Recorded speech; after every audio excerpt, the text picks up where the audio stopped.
Yeah, it's the Archivist, y'all. Exclusively interviewing blue scholars. Yeah.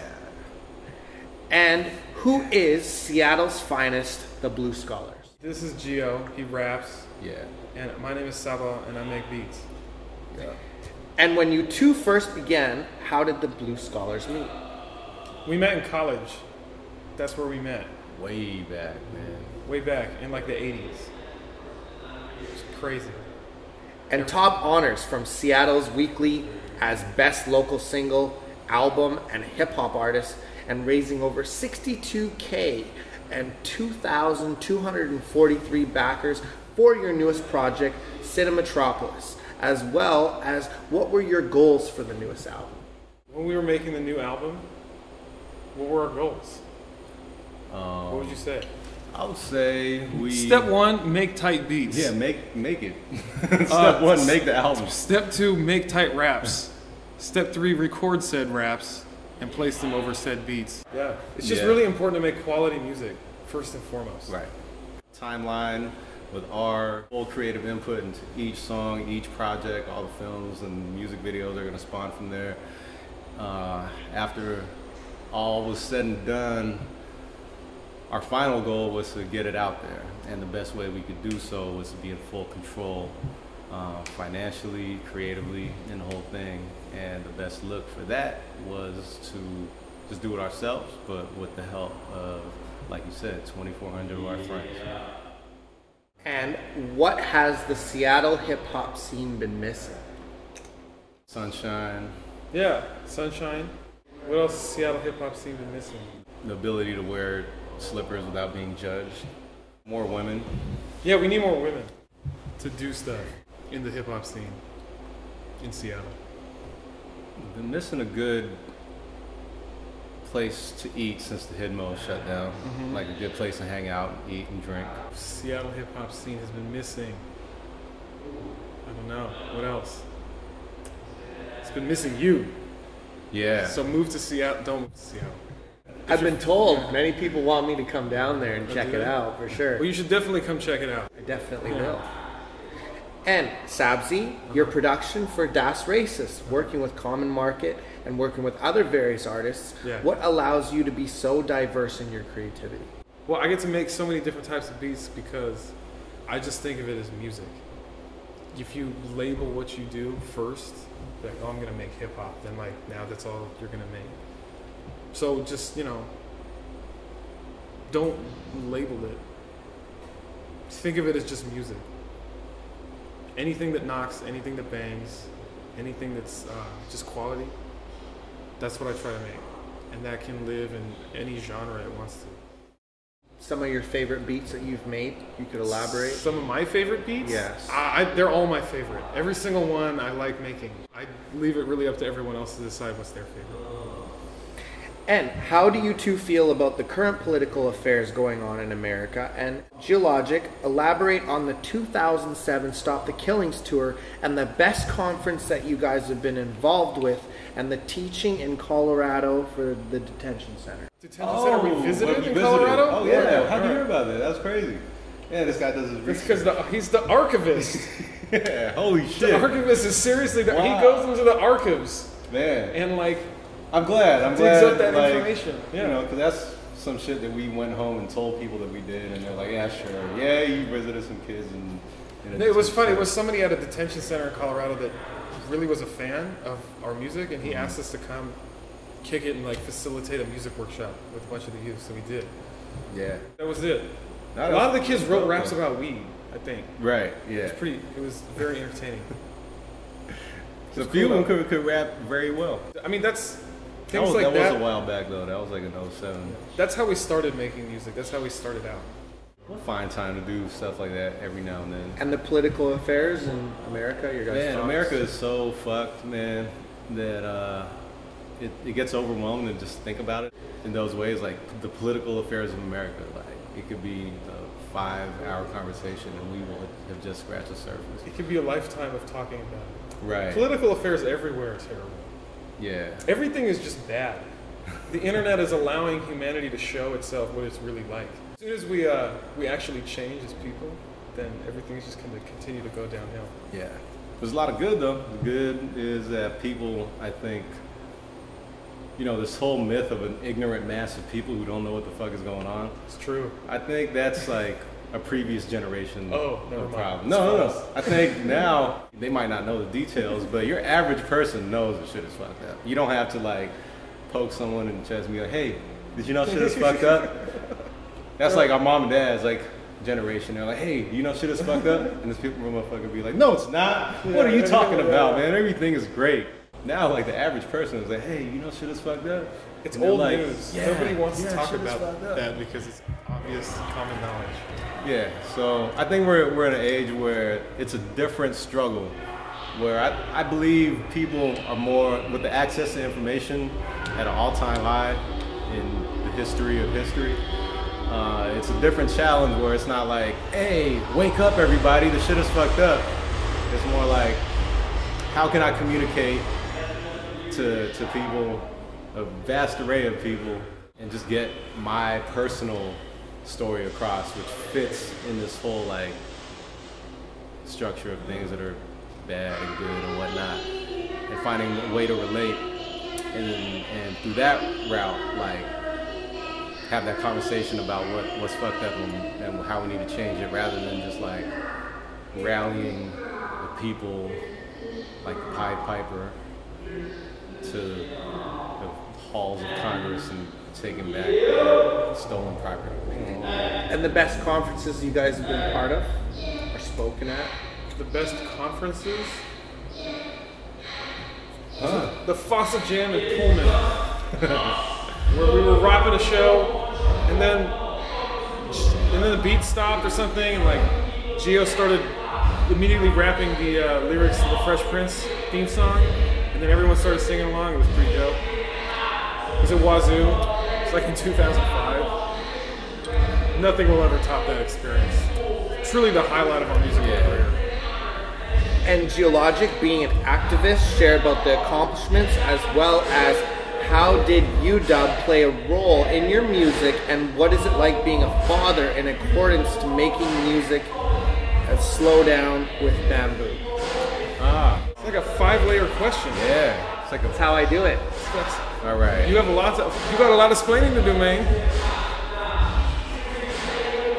5 layers, all right. Layer number 1.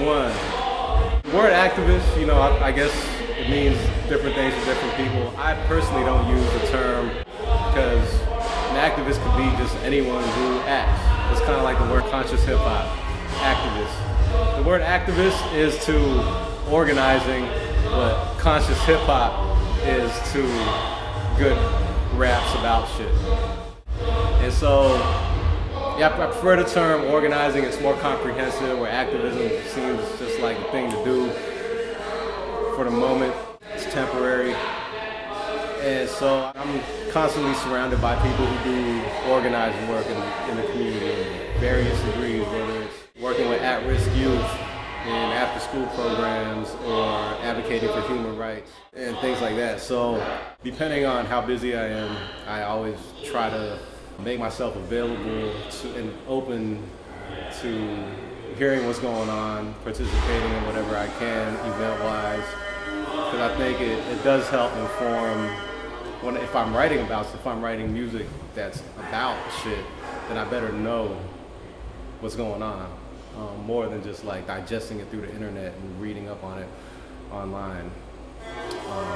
Because that's the thing now, everyone wants to talk about shit, and they only go as far as like a Wikipedia entry. And then being a father, I think it's changed my life. I think it changes anyone's life who goes through that transition. But for myself, it's been mostly a great thing. Like, it's helped me focus more, manage my time a little bit better. Definitely more of a day person than before, which I appreciate. I think I was definitely on that, like, from being a college student and then going from that to making music. I was on some like night owl shit. Still am, but now finding a balance. And then now, we just do this. We go on tours and shit. I'm surrounded by good people. many of whom are involved in their communities in various ways that they all are, and I feed off that energy. The biggest thing is that we just have love for our people, our community, our geographic area, the people we associate with, in the music and outside the music. It's a good time to be doing this right now. And singles from North by Northwest, Back Home, Loyalty, Commencement, and The Town. Who do you both look up to in life, and what is the inspiration behind Burnt Offering? It's like a Who bunch do I of look up questions to in for life? you, and then the last one for you. In life. Every individual has something about them that's worth looking up to. Even that dude that just walked. Yeah, I mean, if I got to know like that dude, I'm sure there would be something about him that I could look up to. Conversely, like I don't really look up to anybody. So it's like that balance. Because if you put anyone on a pedestal, like it's really bad news. Especially because you're really in control of your own life and what you want to make out of it. It's just kind of a deep question. Who do you look up to? So that'll be like the short answer. Everyone and no one. And then Burnt Offering is because that Bill Withers drum sample was just dope. And I was like, 18 years old when I made it. River? Yeah, Moon River, I wasn't really thinking when I used that. To be perfectly honest with you. And I didn't know that he was going to pick the beat, but he did. It was fine. It was a perfect beat to what I was feeling and writing at the time, man, which is It's probably our most like spiritually song. yeah, it was Spiritual-ish. Spiritualese. it's the spiritual side of the spiritual lyrical miracle. Right. It's a shame that spiritual concepts have been generally ruined by most people and taken over by folks who just really grossly misrepresent it and often don't take showers. But there's that side of us, I suppose you could say. Yeah, we actually talk about it a lot. I mean, it might not make it into a song because it's really hard to translate these conversations about spiritual lyrical miracle stuff. But that song in particular, I think, captured that moment. And I was still in college. I was going through my own shit, being raised Catholic, but not identifying with the church as I got older. And having a lot of those types of conversations with people at the time. I don't have it so much anymore. Maybe I'm just... Most of the people I know are already set in how they see the world spiritually. But yeah, at that moment in time, it was a very present conversation being had. I mean, I was like 21 at the time. A lot of people who are like 21 are in the middle of that existential spiritual crisis thing. So The truth is that you should stay in that crisis for your whole life. That's the only way you grow. No, this is important, son. You gotta stay in a spiritual existential crisis permanently. A lot of people go through it. Like, I'm in a phase in college. But thinking about it like that is like, it's just another phase. I'm gonna get into this and I'm gonna get into that. Completely misses the point of like questioning your whole existence and why you do things is the only way that you constantly evolve as a person and refine how you behave. It gets harder and harder as you get older because the stuff you really have to change is actually inherent in your habits as opposed to the outside. right. And Burnt Offering is about that. Yeah. We put it all in one song so we never have to do it again. Yeah. Even though it is happening in our head. Yeah. And major shows from Bumbershoot, Rock the Bells, opening for Kanye West, Slick Rick, and Immortal Technique. The biggest, largest crowd you've ever won. Kanye West. The Kanye West crowd. But it was alright, it was whatever. Don't believe the hype. It's just another concert.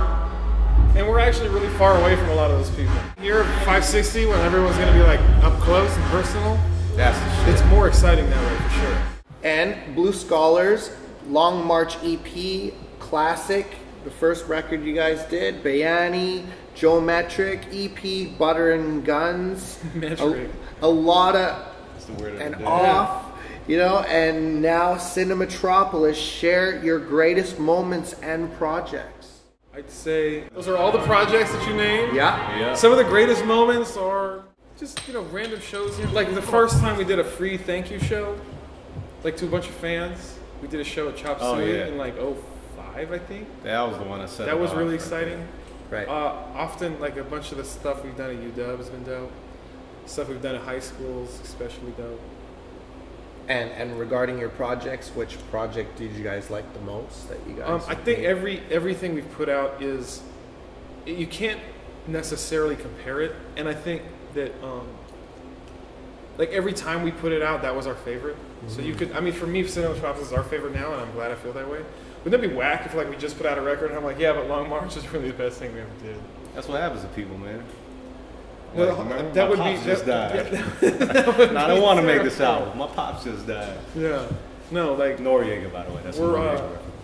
The idea is that every new one is your best one. Mm-hmm. That means that you're growing. Agreed. And now Cinemetropolis, your guys' thoughts, the fans' thoughts. It's very true to the first album.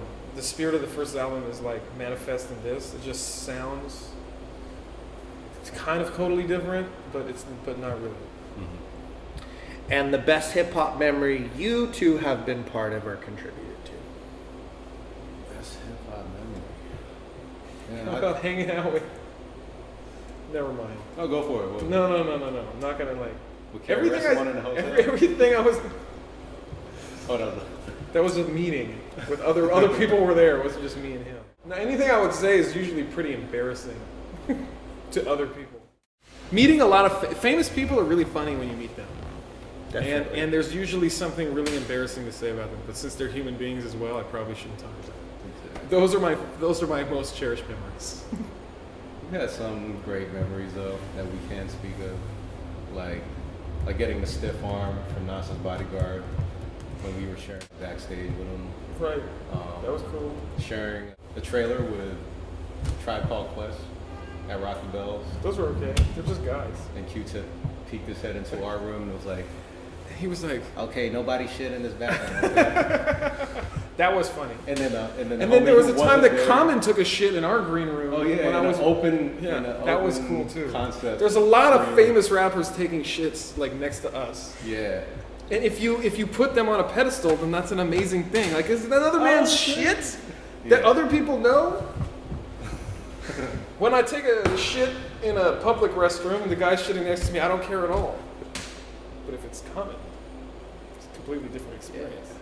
You guys have anything to elaborate on our interview? Oh man, I think it's dope that you are putting it down for your city. That's tight. Yeah. A I city encourage that that. I haven't been in almost 3 years, so I'm just happy to be here. Last time we tried to get in, we had trouble at the border. Sorry to hear that. Yeah. Oh, that's not your fault. It's like a specific breed. It's a specific kind of people that they just seem to want to put at the border. They're so mean. It's much harder to get into Canada than into the U.S. It's true, man. It's weird. This is the hardest country to get into. Anyway. I hold it down for Canada, Yeah. not my city. Okay. It's the whole country. The whole the country? whole thing. Okay, all right. Yeah, man. That's Good. why I keep doing what I'm That's doing. why. Right, That's for why Canada. it's dope Okay. to run into cats like you. Yeah. because See, back when people we're like you give from- Canada a good name. Yeah, we Nice- don't know too many a nice, people honest man. that are just about America like that. You know what? You can be about Canada. You can't be about America. If you're like hella about America, you're just a racist. Yeah, you're a dick. You're just a dick. And you guys have anything to say to Canada? Canada's tight. Rep your country. It's like a weird American England, like the street signs at least, and the money, And nothing healthcare, else, and the massive amounts of South Asians. and weed, and great Asian food, which 24-hour dosa places. is like good. You say Asian food out here, everyone's like, oh shit. Like you just say that generic term back home, man. It's almost like ugh. And anything else coming out we can check out? You know, follow us on Twitter. You'll find out. This tour right here. There was that too. Yeah, with Bamboo. Bamboozle. You're doing the hump. Inglewood Humperdinck. I have a side project with Bamboo that will come out on a song-by-song basis called Inglewood Humperdinck. I also have a project with Bamboo. Called Inglewood Humperdinck. Called The Bar, which isn't as complex as Humperdinck, Inglewood. And we already put out our record. There'll be more one-offs coming. Yeah, just more music, touring, and videos and shit. We got a new video for the Slick Watts song coming out. Not to be confused with the short film that we collaborated with Sonic Skate for. A couple more after that. Made in Heights. This dude's project, check it out. Some singing. And you guys have any shouts? Shout out to everybody Yeah. and the people that raised you. And I hope they did a good job. And people you will raise. And I hope you do a better job with the people you raise. Because if you don't, we're in big trouble. And thanks to Chad and Hollis, and this is The Archivist, and you already know the name, y'all. It's The Archivist. Archivist.